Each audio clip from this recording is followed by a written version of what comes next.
Shalom, halo semuanya. Perkenalkan, saya Rahel Aksana Federova Siagian. Saya Stefani Catherine. Saya Vanessa Patricia Gunawan. Pada kesempatan kali ini, kami ingin menjelaskan mengenai manusia sebagai gambar dan rupa Allah. Selamat menyaksikan.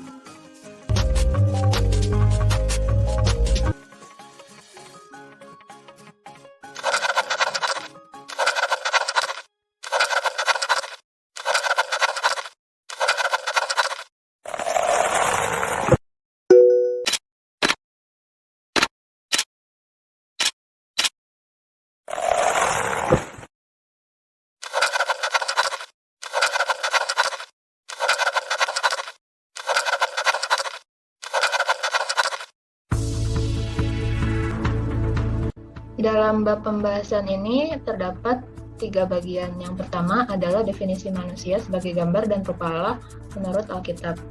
Dalam Alkitab, kata gambar dan rupa dapat ditemukan dalam beberapa kitab. Salah satunya adalah dalam kitab Kejadian 1 ayat 26 sampai 27. Kata gambar yang dipakai dalam bahasa Ibrani adalah salam, yang berarti image, yang memiliki makna yaitu gambar atau patung. Sedangkan kata rupa dalam bahasa Ibrani adalah demot, yang memiliki arti menyerupai. Manusia merupakan gambar dan rupa Allah, sehingga manusia mempunyai kesamaan dengan Allah. Menurut pendeta Jeremia Jadi, terdapat beberapa bentuk kesamaan, yaitu kesamaan rohani, kesamaan moral, dan kesamaan sosial. Kesamaan yang pertama itu adalah kesamaan rohani. Manusia diciptakan menurut gambar dan rupa Tuhan, sehingga hal ini yang menyebabkan bahwa manusia itu mempunyai sifat yang sama dengan Tuhan sebagai roh. Manusia mempunyai perbedaan dan derajat yang lebih tinggi dibandingkan dengan makhluk ciptaan Tuhan yang lainnya. Maka dari itu, Tuhan memberikan perintah kepada manusia untuk memenuhi bumi serta berkuasa atas bumi dan segala isinya. Dan hal ini terdapat dalam kitab Kejadian 1 ayat 28. Hal ini juga merupakan sesuatu yang kita ketahui sebagai salah satu mandat yang diberikan Tuhan kepada manusia.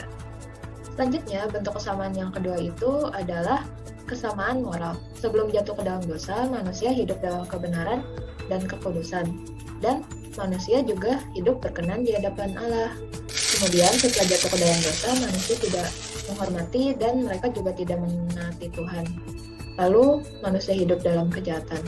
Namun setelah itu hidup manusia diperbarui oleh Tuhan sehingga hidup manusia dipulihkan dan menjadi kudus kembali serta benar seperti semula.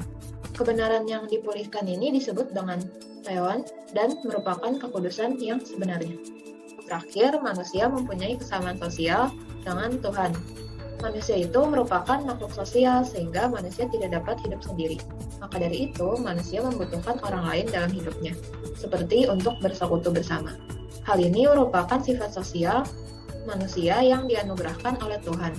Melalui sifat-sifat sosial itu, manusia mempunyai hubungan persahabatan dengan Tuhan serta dengan manusia-manusia lainnya. Esensi manusia sebagai gambar dan rupa Allah. Terdapat 4 esensi manusia sebagai gambar dan rupa Allah, yaitu manusia bersumber dari Allah, yang berarti manusia haruslah kembali kepada Allah yang merupakan sumbernya. Dari aspek penciptaan, pertanggungjawabannya akan tugas dan kehidupan manusia ialah kepada Allah.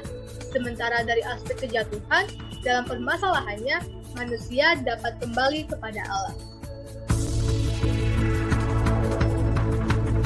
Selanjutnya yang kedua, manusia mencerminkan Allah. Dalam esensi ini dijelaskan bahwa manusia merupakan cerminan Allah pencipta sebagai Tuhan atas bumi. Meskipun dalam kejatuhan, mungkin gambaran Allah dalam diri manusia telah rusak. Namun, dengan adanya pembaruan akan Kristus, gambaran tersebut telah diperbaiki kembali. Walaupun manusia tidak bisa menjadi cerminan Allah seutuhnya, karena adanya kesenjangan antara Allah dan manusia, namun manusia haruslah tetap menjadi refleksi dari Allah di bumi ini.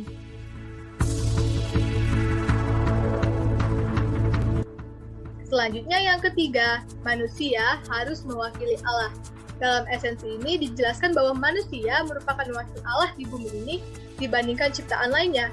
Berkaitan dengan hal tersebut, Maka, manusia harus memiliki relasi yang baik dengan Allah sebagai yang diwakilkan dan terus bergantung padanya, serta hidup sesuai dengan kehendak Allah. Dan selanjutnya yang keempat, manusia seperti Allah tetapi bukan Allah. Ingat ya, manusia seperti Allah tetapi bukan Allah. Manusia dikaruniakan potensi-potensi seperti Allah, seperti akal budi, hati nurani, dan intelektual. Namun, manusia harus tetap mempertanggungjawabkan segala potensi dan karunia yang dimilikinya kepada Allah. Hai, perkenalkan, nama saya Stephanie Catherine. Di sini saya akan melanjutkan menjelaskan mengenai pembahasan yang sudah dijelaskan oleh teman saya sebelumnya. Jadi, pembahasan yang ketiga adalah pandangan manusia sebagai gambar dan rupa Allah. Menurut Suryanica Aristas Pasuruh PhD, pada tahun 2012, terdapat 3 pandangan utama dari manusia yang diciptakan sebagai gambar dan rupa Allah. Yang pertama ada pandangan substansial.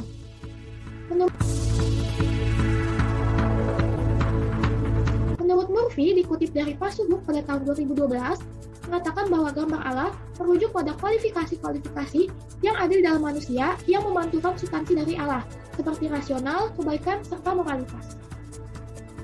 Tak hanya itu, kualitas manusia dengan Allah juga tidak terdapat pada hewan, sehingga manusia dengan hewan adalah hal yang berbeda.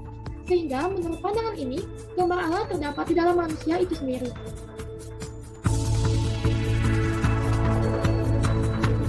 Yang kedua adalah pandangan fungsional. Pandangan fungsional ini dapat kita temui pada Kejadian 1 ayat 27-28, di mana Allah menciptakan manusia menurut gambar dan rupanya, baik itu laki-laki ataupun perempuan.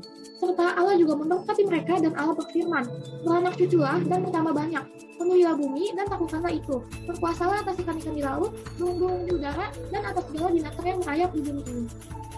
Gambar dan rupa Allah dalam diri manusia saat ini adalah mereka yang melaksanakan mandat Allah untuk berkuasa atas ciptaannya yang lainnya.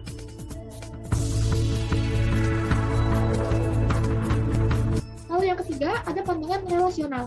Manusia sebagai gambar dan rupa Allah dapat dirasakan dalam suatu hubungan. Tidak hanya hubungan dengan Allah, tetapi juga hubungan dengan sesama manusia itu sendiri. Seperti Allah yang menciptakan Adam dan Hawa, dan mereka saling memiliki hubungan sesama manusia hingga anak cucu mereka saat ini.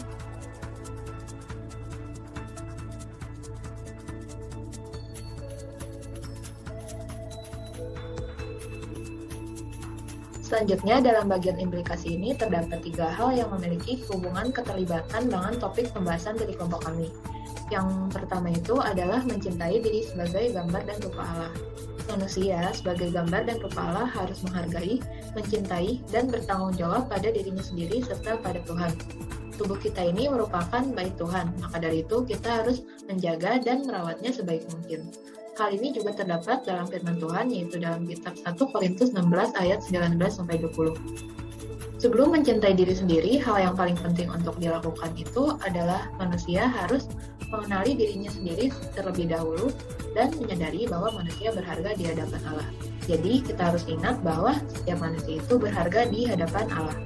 Sebagaimana telah dijelaskan sebelumnya, manusia adalah ciptaan yang serupa dan segambar dengan Allah, serta merupakan cerminan kemuliaannya. Setelah dapat mengenal diri sendiri, kita dapat menyadari hal-hal ataupun nilai-nilai yang terkandung dalam diri kita. Selanjutnya, kita dapat bersyukur dan menerima diri apa adanya sesuai dengan yang diciptakan oleh Tuhan. Selain itu, manusia merupakan makhluk ciptaan Tuhan yang paling sempurna, karena manusia itu berbeda dengan makhluk lainnya. Derajatnya lebih tinggi daripada makhluk lainnya, serta manusia juga diberikan akal budi oleh Tuhan. Manusia harus menyadari bahwa Tuhan itu mengasihi semua manusia, dan kita semua ini juga berharga di mata Tuhan. Maka dari itu, kita harus mencintai dan menghargai diri sendiri. Selanjutnya, saya akan menjelaskan implikasi kedua daripada manusia sebagai gambar dan rupa Allah, yaitu menghargai orang lain sebagai gambar dan rupa Allah. Salah satu tujuan dari penciptaan manusia adalah untuk menjalin relasi dengan sesama manusia lainnya, beranak cucu, dan bertambah banyak. Manusia diciptakan menurut gambar dan rupa Allah. Artinya, semua manusia yang hidup di muka bumi ini segambar dan serupa dengan Allah, serta manusia adalah cerminan dari kemuliaan Allah. sebagaimana dituliskan dalam 2 Korintus 3 ayat 18. Karena itu, bukan hanya mencintai diri sendiri, tetapi manusia juga dituntut untuk saling menghargai. Bahkan, lebih lagi, sesama manusia haruslah saling mengasihi. Sebagaimana juga dituliskan dalam Matius 22 ayat 39. Sebagaimana yang telah dijelaskan sebelumnya, bahwa manusia merupakan cerminan dan wakil Allah. Maka, sebagaimana Allah adalah kasih, maka begitu pun kita dituntut untuk saling mengasihi. Manusia tidak diperbolehkan untuk mengutuk sesama manusia lainnya yang juga diciptakan menurut rupa Allah. Manusia tidak diperbolehkan menyakiti atau menumpahkan darah manusia lainnya yang juga diciptakan menurut gambaran Allah. Maka dari itu, menghargai orang lain, bahkan saling mengasihi, merupakan implikasi daripada manusia sebagai gambar dan rupa Allah. Masih dengan saya, Stephanie Catherine. Di sini saya akan menjelaskan bagian implikasi, yaitu potensi ilahi dalam melayani. Jadi, menurut Lumintang, Mutasoid and Aule pada tahun 2017, kita sebagai manusia yang diciptakan menurut gambar dan rupa Allah, atau yang lebih dikenal dengan Imago Dei, akan menjadikan kita benih emas yang berpotensi untuk meraih pencapaian emas. Lalu pada Roma 12 ayat 1-2, Tuhan ingin agar kita mempersembahkan tubuh kita dan mau dibentuk olehnya sesuai dengan kehendaknya. Allah juga mengatakan, jika kita mempunyai karunia ataupun potensi untuk melayani, hendaknya kita melayani sesama kita. Sehingga, semakin kita mengenali tentang potensi apa yang kita punya, kita juga akan semakin bergerak untuk saling melayani Tuhan dan sesama.